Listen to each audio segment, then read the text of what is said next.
Hello guys, welcome back to the channel. In today's video, I'm going to show you how you can unlock romantic skater achievement in Hearttopia game.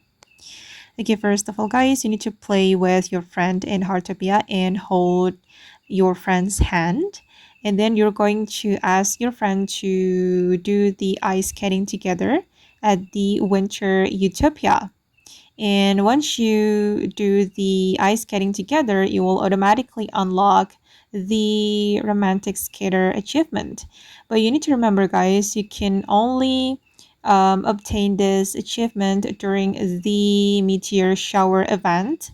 So you need to wait until the event comes to the Hearttopia.